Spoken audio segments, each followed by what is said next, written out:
नमस्कार. लक्ष करिअर अकॅडमीमध्ये मी डॉक्टर स्नेहल परदेशी आपल्या सगळ्यांचं मनापासून स्वागत करते. लक्ष करिअर अकॅडमी ही नाशिकमध्ये एक इन्स्टिट्यूट आहे, ज्यांनी अनेक यशस्वी विद्यार्थी दिलेले आहेत. तर ऑफलाईन मध्ये यशस्वी टप्पा गाठल्यानंतर आता लक्ष करिअर अकॅडमी ही ऑनलाईन मध्ये पाय ठेवत आहे. ठीक आहे. तर बघा, तर मग त्याचाच एक भाग म्हणून आपण काय करणार आहोत, तर आजपासून म्हणजे मी कोणता टॉपिक घेतलेला आहे, मी तुम्हाला आजपासून काय शिकवणार आहे, तर आजपासून आपण घेणार आहोत पोलीस भरतीसाठी 2024 मध्ये पोलीस भरतीसाठी जे काही प्रश्न येऊन गेलेले आहेत ते आपण घेणार आहोत. ठीक आहे. तर मग आपण कुठेही वेळ न घालवता आज प्रश्नांना सुरुवात करूया. तर सगळ्यात आधी मी घेतलेले आहे अमरावती पोलीस भरतीचे प्रश्न 2024 मध्ये जे काही आलेले आहेत ते. तर बघा, एक गोष्ट तुम्ही लक्षात ठेवा, ही जरी मी पोलीस भरतीसाठी तुम्हाला सांगत असली तरी जे कोणते राज्यसेवेचे विद्यार्थी असू देत किंवा मग कंबाईनचे असू देत, हे जे कोणतेही सगळ्या सेवांचे जे काही अभ्यास करणारे विद्यार्थी आहेत त्या सगळ्यांसाठी हे खूप महत्वाचं असणार आहे. त्यानंतर हा जो आपण उपक्रम राबवत आहोत किंवा हे प्रश्न आहेत हे तुमच्यासाठी तर उपयोगाचे आहेत, पण आपण फक्त एक घ्यायचं म्हणून घेणार आहेत का, तर अजिबात नाही. आपण काय करणार आहोत, एखादा प्रश्न घेतल्यानंतर तो प्रश्न तुमचा पूर्ण पाठ झाला पाहिजे. त्या प्रश्नाच्या आजूबाजूच्या ज्या काही गोष्टी आहेत त्या तुमच्या व्यवस्थित पाठ झाल्या पाहिजे, हा आपला मुख्य उद्देश असणार आहे. तर आपण सुरुवात करूया, त्यानंतर तुम्हाला कळेल की कशा पद्धतीने तुमच्या गोष्टी पाठ होणार आहेत. तर बघा, पोलीस भरती 2024 मध्ये आलेले प्रश्न आपण सगळ्यात आधी काय घेणार आहोत, अमरावती शहर पोलीस. आणि हे प्रश्न काय आहे, सर्व सरळ सेवा करणाऱ्यांसाठी विद्यार्थ्यांसाठी अत्यंत उपयुक्तता आहेत. पण सोबतच हे प्रश्न जे आहेत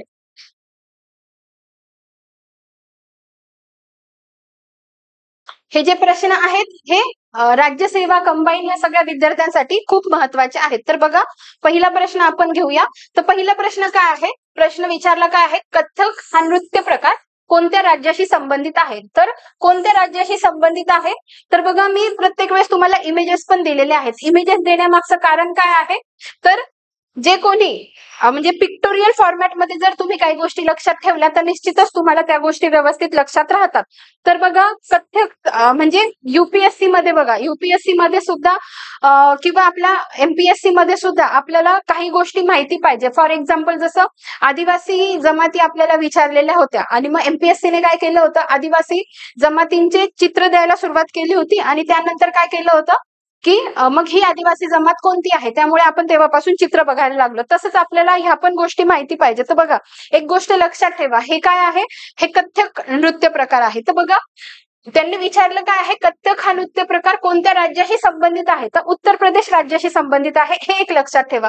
तर मग जर कथ्थक त्यांनी विचारलं आहे तर मग याच्या व्यतिरिक्त ते पुढचा प्रश्न काय विचारू शकतील, अर्थातच काय की बाकीच्या राज्याचे कोणते डान्स फॉर्म आहेत. बघा, आता इथे स्पेसिफिक जो विचारला आहे तो कथ्थक विचारला आहे. ठीक आहे.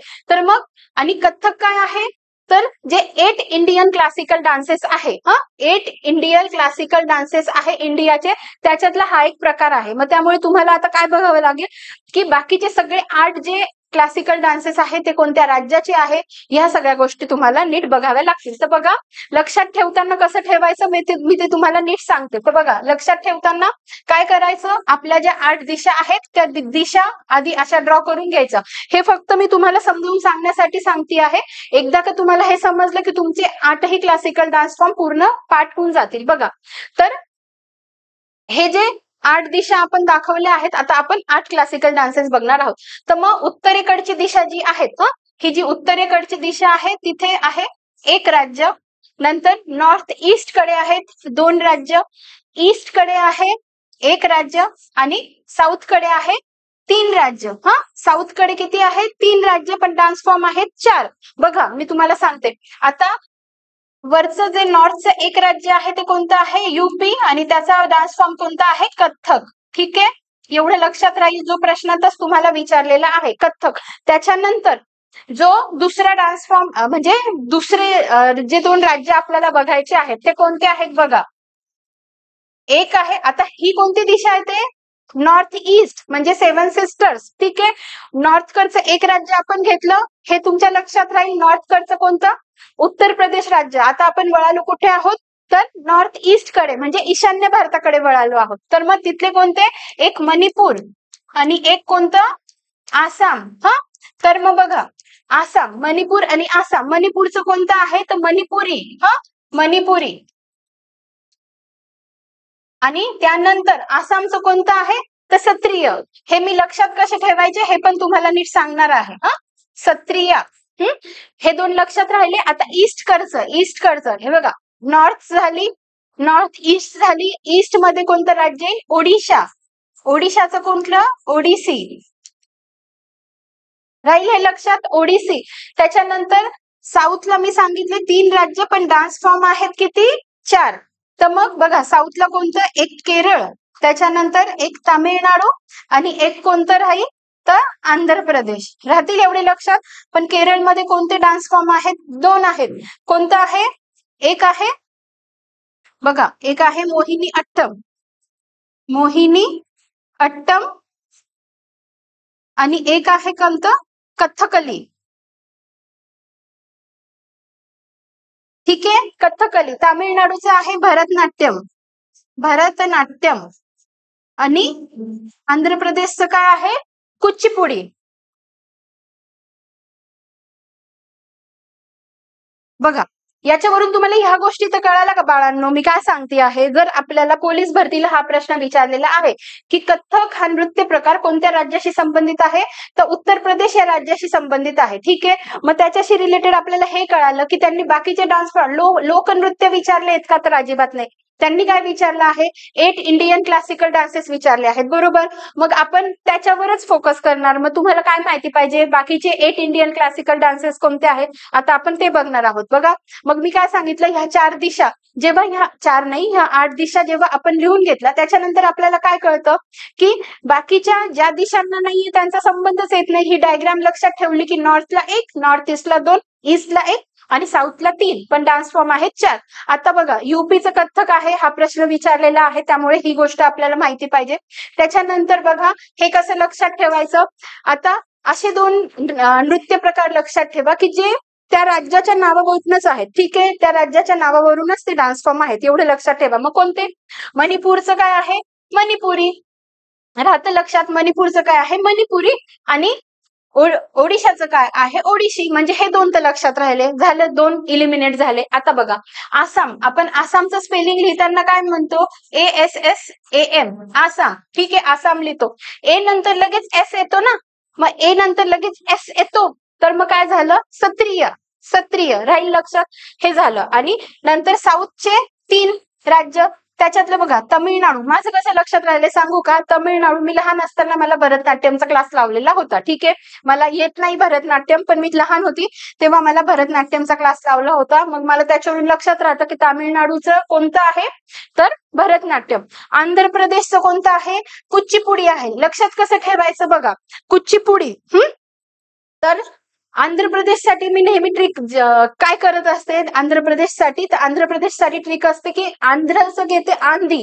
आंधी म्हणजे काय, वादळ वारं. बरोबर, मग आंधी आली, आंधी आली तर मग काय करायचं, आपण एखादी पुडी फुकायची, कुच्ची पुडी, कुच्ची पुडी, पुडी. हा, पुडी लक्षात ठेवा, पुडी. मग पुडी कसली असू शकते, एखादं दैवी भस्माची पुडी असू शकते की आपण ती पुडी फुकायची आणि म्हणायचं आंधी तुझा बाबा. हा, अशा पद्धतीने ह्या गोष्टी लक्षात ठेवा. मग आंध्र प्रदेशचं कुच्चीपुडी. आता केरळचं मोहिनीअट्टम आणि कथकली कसं लक्षात ठेवा, केरळवरून काय कन्सिडर कराल तुम्ही, केरळवरून कन्सिडर कराल की कारलं. मी केरळसाठी कारलं कन्सिडर करत असते. कारलं मोस्ट ऑफ खूप जणांना आवडत नाही, मला स्वतःला आवडतं, पण मोस्ट ऑफ जणांना आवडत नाही. मग जे गोष्टी आवडत नाही, मग आपण काय करायचं, कारलं अशा पद्धतीने तयार करायचं की त्याची मोहिनी घातली पाहिजे. म्हणजे भाजी अशी तयार करायची की त्याची मोहिनी इतकं सुंदर मोहित झालं पाहिजे त्याच्याने बाकीचे लोक. अशा पद्धतीने ती कारल्याची भाजी करायची आणि पुन्हा खाऊ कशी घालायची, असं कथा सांगता सांगता, एखादी गोष्ट सांगता सांगता ते खाऊ घालायचं. म्हणजे कथा सांगता सांगता काय खाऊ घालणार, कारलं खाऊ घालणार. कसं बनवणार की त्याची मोहिनी भुरळ पडली पाहिजे. मग मोहिनी अट्टम आणि कथकली हे कोणते आहेत, कळलं तुम्हाला, केरळचे आहेत. तर अशा पद्धतीने आपला एक प्रश्न झाला आणि त्याच्याशी रिलेटेड हे सगळे डान्स फॉर्म आपले झालेले आहेत आणि आपण ह्याच पद्धतीने ह्या गोष्टी बघणार आहोत. ठीक आहे, आपण आता आपल्या पुढच्या प्रश्नाकडे वळूया. बघा पुढचा प्रश्न खूप सुंदर आहे. आणि हे बघा एक प्रश्न बघितल्यानंतर ना थोडं मनाला थोडं विचारत जा की आपल्याला येतंय का, ह्या गोष्टी आपल्याला माहिती आहेत का. मी तुमच्यासाठी इमेजेस पण आणलेले आहेत. ठीक आहे. तर बघा आता पुढचा प्रश्न काय आहे की सूर्यमालेतील सूर्यापासून सर्वात जवळचा ग्रह कोणता आहे. सूर्यापासून सगळ्यात जवळचा ग्रह कोणता आहे तर बुध ग्रह आहे. ठीक आहे. आणि सगळ्यात दूरचा कोणता आहे नेपच्यून आहे. तर आता जर हा प्रश्न विचारला आहे तर मे बी पुढच्या वेळेस क्रोनॉलॉजी विचारू शकता सूर्याच्या जवळपासून दूरपर्यंत. तर आपण सूर्यमालेतील जे 8 ग्रह आहेत त्याच्याशी रिलेटेड काही गोष्टी बघून घेऊ की जेणेकरून तुमचे ते 8च्या 8ही ग्रह तुमचे खूप व्यवस्थित पाठ झाले पाहिजे. ठीक आहे. तर बघा लक्षात कसं ठेवणार. बघा मी ट्रिक सांगते. तर ट्रिक काय आहे मी तुम्हाला ते लिहून देते. ट्रिक अशी आहे की भू शु पृथ्वी मंगू श यू ला ने. ठीक आहे. तुम्हाला समजा आता ही ट्रिक अवघड वाटत असेल पण माझ्यासाठी जेव्हा मी ही ट्रिक तयार केली मला अजिबातही अवघड वाटलेली नाहीये. अतिशय सोपी ट्रिक आहे. काय म्हणायचं भूषु पृथ्वी मंगू शयूला ने. याच्यातून खूप साऱ्या गोष्टी लक्षात राहणार आहेत. कसं बघा. आणि नंतर काय करायचं हा जो मंगू आहे ना या मंगू मध्ये एक लाईन मारायची. मंगू मध्ये लाईन मारायची. त्याच्या मागे काय कारण आहे ते मी तुम्हाला सांगते. आधी आपण हे सगळे ग्रह पाठ करून घेऊ. भू फॉर बुध, शु फॉर शुक्र, पृथ्वी फॉर अर्थ. ठीक आहे. म फॉर मंगळ, नंतर गुरु, नंतर शनी, युरेनस आणि नेपच्यून. राहतील एवढे लक्षात झाले पाठ. आता बघा पुढे काय बघायचं आहे आपल्याला. तर आता इंग्लिश नावं पुढे दिलेले आहेत मी. तर हे बघा आता मी तुम्हाला काय म्हटलं म आणि गु म्हणजे मंगळ आणि गुरुच्या मध्ये मी रेष ओढली आहे. याचा अर्थ काय होतो ह्या दोघांच्या मध्ये जी रेष आहे ना हे काय डिनोट करतं ऍस्टेरॉइड बेल्ट. म्हणजे काय म्हणजे लघुग्रहांचा पट्टा. तुम्हाला मी पुढे इमेज दाखवणार आहे. आधी हे समजून घ्या म्हणजे तुम्हाला पुढची गोष्ट समजेल. ऍस्टेरॉइड बेल्ट मंगळ आणि ग्रहांचा जो मध्ये येतो तो कोणता असतो ऍस्टेरॉइड बेल्ट असतो. हे नीट समजून घ्या. ऍस्टेरॉइड बेल्टच्या अलीकडचे जे 4 ग्रह आहेत त्यांना काय म्हणता इनर प्लॅनेट. ह्या गोष्टी लक्षात ठेवत चला. Inner planet. ठीक आहे. आणि जे आउटर प्लॅनेट आहेत म्हणजे हा लघुग्रहांचा पट्टा ऍस्टेरॉइड बेल्ट त्याच्या अलीकडचे ग्रह कोणते इनर प्लॅनेट आणि पलीकडचे ग्रह कोणते तर आउटर प्लॅनेट. एवढं राहील लक्षात. Outer planet. या व्यतिरिक्त हे अजून खूप महत्वाचं आहे. लक्षात काय ठेवायचं बघा. हे जे अलीकडचे ग्रह आहे ज्यांना इनर प्लॅनेट म्हणतो त्यांनाच आपण अजून काय म्हणतो टेरेस्ट्रियल प्लॅनेट. टेरेस्ट्रियल प्लॅनेट म्हणजे स्थलीय ग्रह. आणि हे काय आहेत जोवियन प्लॅनेट्स. खूप सोपं आहे. मी सोपं करून तुम्हाला सांगते आहे म्हणून या सिरीज फॉलो करा. खूप महत्वाचे आहे. तर तुम्हाला एवढं कळलं टेरेस्ट्रियल प्लॅनेट म्हणजे काय स्थलीय ग्रह म्हणजे काय अर्थातच ते धातूंपासून किंवा बघा माती वगैरे त्याच्यावर असणार आहे सिलिकेट. तर याच्यापासून हे तयार झालेले असणार आहेत. आणि जोवियन प्लॅनेट म्हणजे काय तर जोवियन प्लॅनेट म्हणजे तर जे गॅसेस पासून बनलेले असतात. ठीक आहे. याच्या डेफिनेशन पण मी तुम्हाला पुढे दिलेले आहेत तर आपण त्या डेफिनेशन पण बघूया. एवढं कळालं तुम्हाला. भूषु पृथ्वी मंगू शयूला ने. बुध शुक्र पृथ्वी मंगळ गुरु शनी युरेनस आणि नेपच्यून. ला हे फक्त एक अर्थपूर्ण होण्यासाठी आहे. एवढं कळलं. आपण आता मी तुम्हाला हे दाखवते. बघा ही आहे सोलर सिस्टीम. हे ग्रह नीट लक्षात ठेवा. तर बघा ही आहे सोलर सिस्टीम. आणि आता तुम्हाला दिसत असेल असं मी समजते की हे बघा हा आहे सूर्य. दिसला.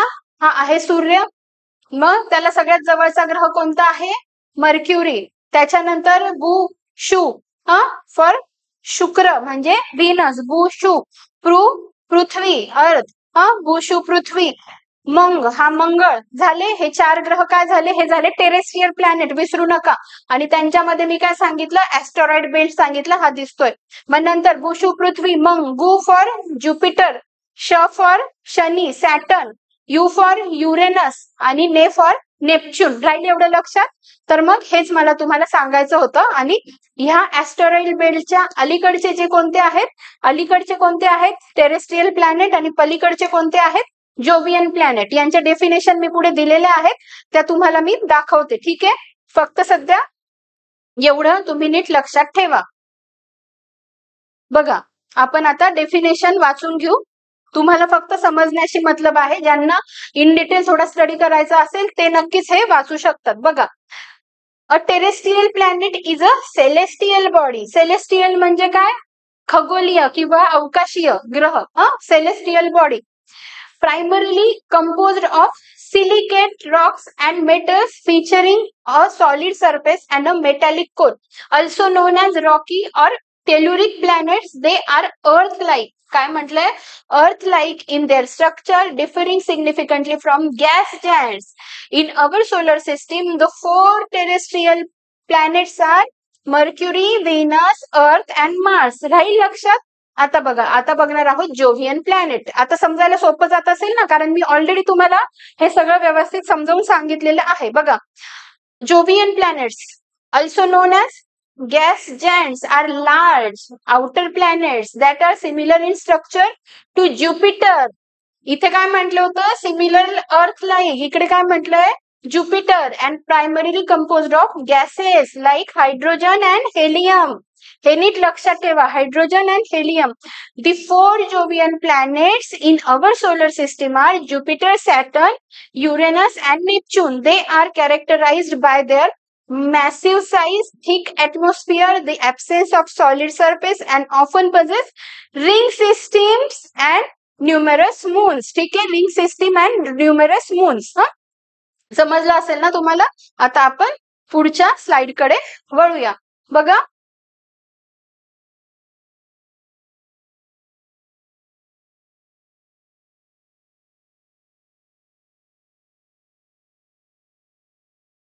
बरं, हा जो प्रश्न होता, आता डायरेक्ट 5वी स्लाइड आली आहे, काहीतरी प्रॉब्लेम झालाय.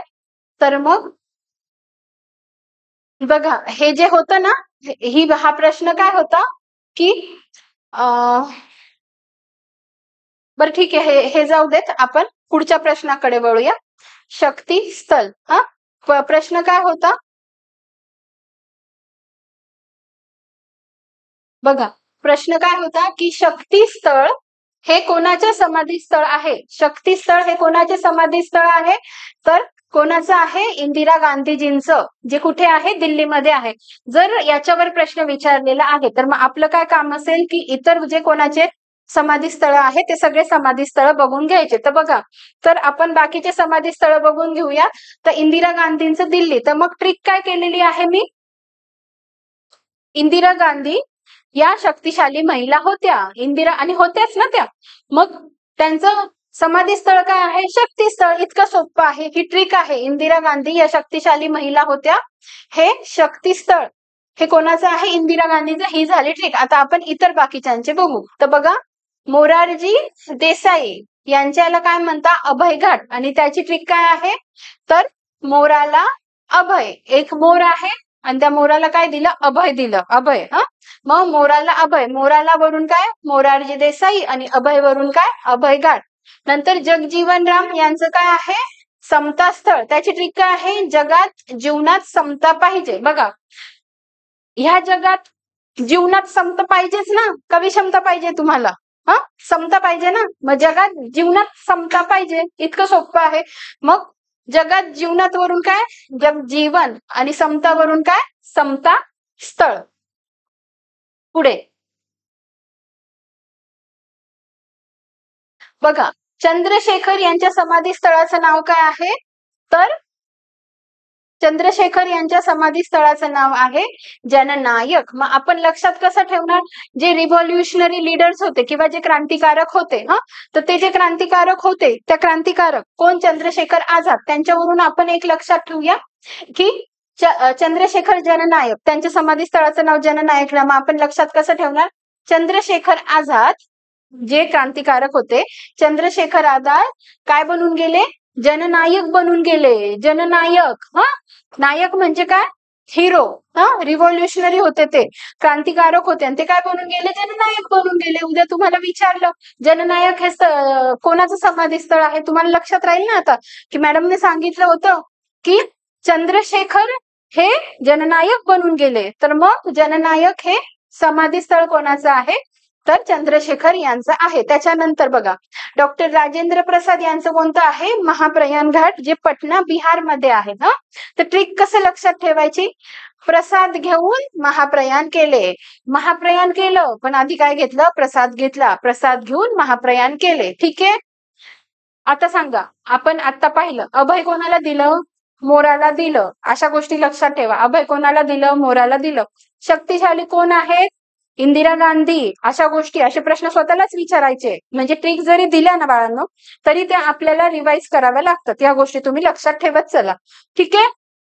पुढे बघा, पुढचं बघू. के आर नारायणन यांचं काय आहे, उदयभूमी. मग नारायणन मधलं नारायण जी घेतले, नारायण म्हणजे विष्णू भगवान, नारायण यांचा उदय. इथे लिहायचं होतं मला नारायणांचा उदय. मग उदय कोणाचा, नारायणांचा उदय. मी तुमच्या सगळ्या रिपीट करून पण घेते. म्हणजे के आर नारायणनची काय आहे, उदय भूमी आहे. त्याच्यानंतर बघा गुलजारीलाल नंदा यांचं काय आहे, नारायण घाट. कुठे, अहमदाबाद, गुजरात मध्ये. ट्रिक काय आहे, गुलनार. इथलं गुलजारीलाल नंदाचं गुल घेतलं आणि इकडं नारायणाचं नार. तर गुलनार, गुलवरून गुलजारीलाल नंदा आणि नारवरून नारायण. ठीक आहे. इथलं आणि यांचं उदयभूमी आणि नारायण घाट यांच्यात कन्फ्युजन करून घेऊ नका. नंतर बघा शंकर दयाळ शर्मा यांचं काय आहे, कर्मभूमी. ट्रिक काय आहे, शंकराची कर्मभूमी. शंकराची कर्मभूमी. म्हणजे काय, मग शंकर दयाळ शर्मा, शंकराची वरून शंकर दयाळ शर्मा आणि कर्मभूमीवरून काय, त्यांचं काय आहे, कर्मभूमी. अशा गोष्टी जरा तुम्ही सोबत लक्षात ठेवत चला. बरं, आणि हे स्वतःलाच विचारायचं, कर्मभूमी कोणाची होती, शंकरांची होती. उदय कोणाचा झाला, नारायणांचा झाला. शक्तिशाली कोण आहेत, महिला आहेत. जगात जीवनात काय पाहिजे, समता पाहिजे. अशा जेव्हा तुम्ही रिपीट करत जाल तेव्हा 100% तुमचे उत्तर सुटणार आहे. बघा पुढे प्रश्न बघूया आपण. प्रश्न नाही, बाकीचे समाधी स्थळ बघून घेऊ. बघा आय के गुजराल यांचं काय आहे, स्मृती स्थळ. बघा आय के वरून लक्षात, IQ लक्षात ठेवा. IQ ज्याची स्मृती चांगली असते ना, तर त्याचा IQ पण चांगला असतो. ज्याची स्मृती चांगली असते ना, त्याचा IQ पण चांगला असतो.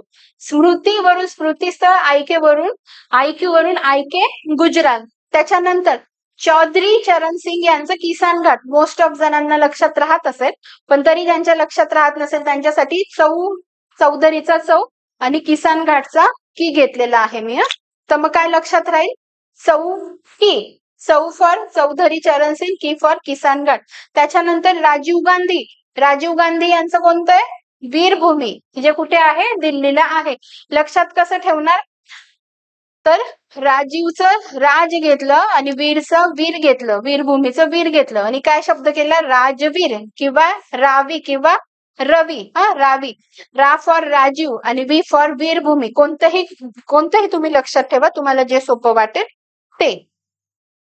पुढे बघा जवाहरलाल नेहरू यांचं काय आहे, शांती वन, जे कुठे आहे, दिल्लीला आहे. लक्षात कसं ठेवणार, शांती आणि इथलं घेतलं लाल, काय, शांतीलाल. शांतीलाल कोणाची ट्रिक आहे, लाल फॉर जवाहरलाल नेहरू आणि शांती फॉर शांतीवन. त्याच्यानंतर डॉक्टर बाबासाहेब आंबेडकरांचं काय, चैत्यभूमी. आणि ट्रिक काय आहे, बाबासाहेबांचं चित्रवरून चैत्यभूमी, असं लक्षात ठेवा. नंतर लाल बहादूर शास्त्री यांचं काय आहे, विजय घाट, जे कुठे आहे, दिल्लीला. विजय घाट दिल्लीला आहे. आणि काय आहे त्याचं, बहादूर विजय, म्हणजे बहादूर विजय. म्हणजे असंही लक्षात ठेवा की विजय नावाचा एक व्यक्ती आहे जो बहादूर आहे, किंवा मग असंही विजय कसा मिळाला, बहादूर विजय मिळाला, किंवा मग विजय नावाचा एक व्यक्ती आहे, मुलगा आहे, तो कसा आहे, विजय आहे. तर असे प्रश्न स्वतःलाच विचारायचे आणि उत्तरं टिक करायचे. त्याच्यानंतर महात्मा गांधी यांचं कोणतं आहे, राजघाट. तर महात्मांचं महा आणि राजचं राज, महाराज, अशी ती ट्रिक आहे. ठीक आहे. पुढच्या प्रश्नाकडे वळूया आपण. बघा आता हा जो प्रश्न आहे, प्रश्न काय विचारला आहे, सर्वात लहान खंड कोणता? तर सर्वात लहान खंड कोणता आहे? ऑस्ट्रेलिया आहे. मग आपल्याला लार्जेस्ट टू स्मॉलेस्ट सगळे खंड नीट माहिती पाहिजे. तर बघा जे खंड आहेत, तर सगळ्यात मोठा खंड मला असं वाटतं तुम्हाला सगळ्यांना माहिती असेल कोणता आहे, तर आशिया, एशिया. नंतर कोणता आहे 2 नंबरला? Africa.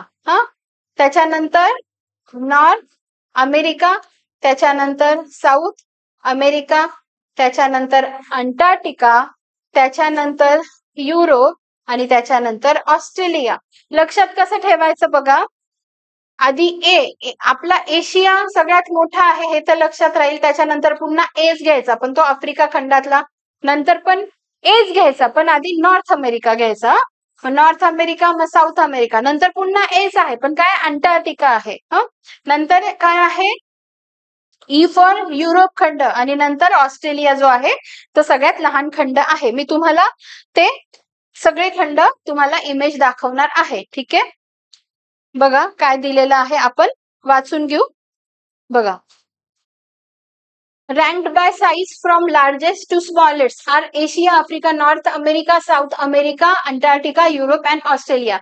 Asia is the largest continent by both area and population. Area आणि पॉप्युलेशन वाईज सगळ्यात मोठा कोणता आहे, तर आशिया आहे. आणि Australia is the smallest. Here is the list. किती कॉन्टिनेंट आहे? 7. बघा, Asia, Africa, north America, south America, Antarctica, Europe आणि मग ऑस्ट्रेलिया. तुम्हाला एकदा इमेज पण दाखवून देखते. हे बघा, दिसत असेल तुम्हाला इमेज.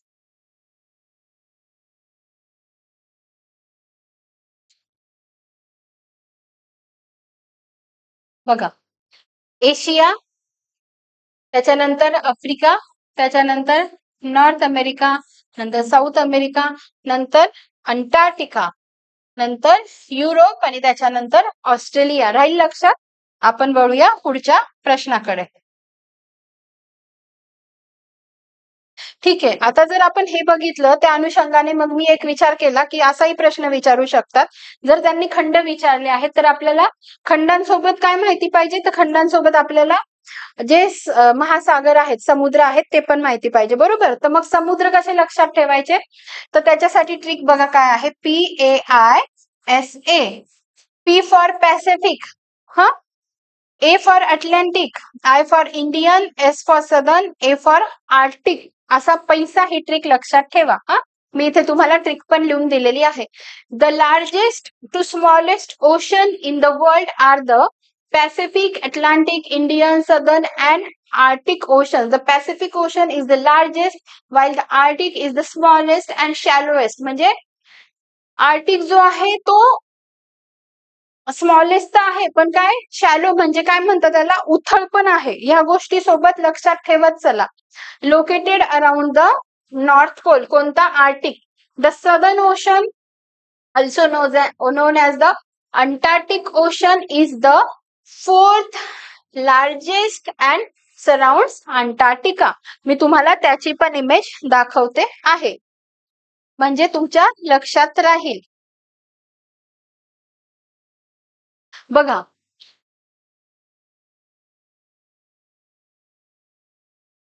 सगळ्यात मोठा पॅसिफिक, त्याच्यानंतर आधी ना लक्षात ठेवा हे जे 2 कॉन्टिनेंट आहे ना इथले, ह्या 2 मोठे जे खंड आहेत त्यांच्यामध्ये अटलांटिक आहे हे लक्षात ठेवा. मग जो उरलेला साइडने आहे ना तो पॅसिफिक आहे, म्हणजे पॅसिफिक येतो 1 नंबरला, अटलांटिक 2 नंबरला.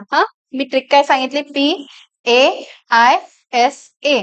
मग नंतर इंडियन ओशन येईल, नंतर काय सदर्न ओशन आणि नंतर आर्टिक ओशन. तर मग इमेजेस थ्रू पण तुम्ही लक्षात ठेवत चला आणि सोबत सोबत पाठ पण करत चला, म्हणजे तुम्हाला एकदा लेक्चर झालं की तुम्हाला याचा फील आला पाहिजे की नाही आमचं पूर्ण पाठ झालेलं आहे. बघा पुढे बघूया.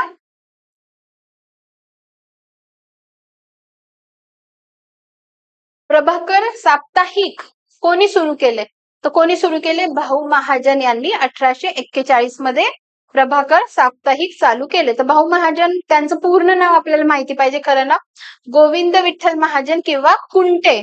त्यांनी सुरू केलेली पत्रे कोणती आहेत? प्रभाकर, धूमकेतू आणि ज्ञानदर्शन. बघा, ज्ञानप्रकाश, ज्ञानदर्शन, ज्ञान नावाची एक 5-6 वृत्तपत्र आहेत. ठीक आहे. तर मग ती ज्ञानवरची वृत्तपत्र सगळी व्यवस्थित तुमच्या लक्षात राहिली पाहिजे. आणि सोबत मग जे ज्ञानवरचे जे 5-6 वृत्तपत्र आहे त्याची एक वेगळी ट्रिक आहे माझ्याकडे, ती आता मी सांगत नाही. पण त्या ज्ञानच्या सिरीज मध्ये मी ज्ञानदर्शन कसं लक्षात ठेवायचं हे मी सांगितलं होतं. की ज्ञानदर्शन कसं लक्षात ठेवायचं, की तुमचा आमचा सगळ्यांचा एक भाऊ आहे. तुम्हाला पण आहे, मला पण आहे. त्या भावाचं नाव काय आहे? दर्शन आहे. काय आहे? आपला भाऊ आहे, भाऊ. आणि त्याचं नाव काय आहे? दर्शन आहे. दर्शन. मग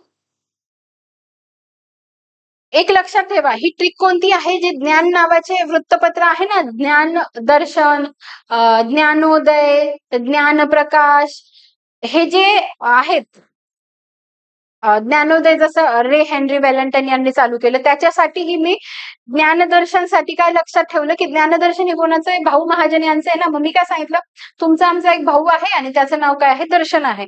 मग जो भाऊ आहे, मग कोणीच केलं का चालू? भाऊ महाजन यांनी कोणतं चालू केलं? ज्ञानदर्शन. आणि मग भाऊ महाजन यांचे बाकीचे वृत्तपत्र कसे लक्षात ठेवायचे? आता नीट समजून घ्या, मला काय सांगायचं आहे ते. तर लक्षात कसं ठेवायचं, की जो दर्शन नावाचा भाऊ आहे आपला, आणि एक बहीण आहे त्याची, कोणती? प्रभा. दर्शन आणि प्रभा हे दोघं काय आहेत? भाऊ बहीण आहेत. आणि त्यांनी काय केली? धूम ठोकली. धूम ठोकली म्हणजे पळाले, पळून गेले. धूम ठोकली असं लक्षात ठेवा. धूमवरून धूमकेतू, धूमकेतू आणि प्रभावरून प्रभाकर. तर अशा पद्धतीने भाऊ महाजन यांचे प्रभाकर, धूमकेतू आणि ज्ञानदर्शन हे आपल्या व्यवस्थित लक्षात राहतात. ठीक आहे. बघा, पुढचा प्रश्न काय आहे? तर कोणत्या संतांची पदे शिखांच्या गुरुग्रंथ साहिब यात ग्रंथात आहेत? तर कोणाची आहेत? तर संत नामदेवांची आहेत. इथे उत्तर होतं लिहिलेलं. तर संत नामदेवांची पद त्या गुरुग्रंथ साहिब या ग्रंथात आहेत. तर हा आहे तो ग्रंथ. आणि संत नामदेवांची मी इमेज पण टाकली आहे. इमेज टाकायचा उद्देश एवढा की तुम्हाला बोर नको व्हायला आणि तुमच्या व्यवस्थित सगळं लक्षात राहायला पाहिजे. ठीक आहे.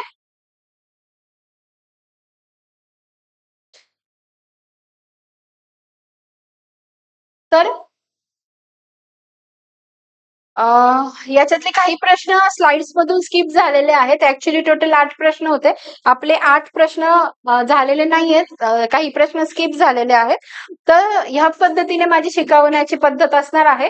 आणि ठीक आहे, आजचं लेक्चर किती वेळ झालं मलाही नाही माहिती, जितक्या वेळ झालं असेल तितक्या वेळ. पण याच पद्धतीने आपण इथून पुढचे सगळे पोलीस भरतीचे जे काही 2024 ला आलेले आहेत, अमरावती पोलीसचे मी प्रश्न बघितले प्रिपेअर करताना, 38 प्रश्न आहेत. आजचं आपलं पहिलं लेक्चर होतं. ठीक आहे, एवढे. पण ह्या पद्धतीनेच आपण पुढे पुढे जाणार आहोत. तर मग आपण लवकरच भेटूया आपल्या पुढच्या व्हिडिओमध्ये. धन्यवाद.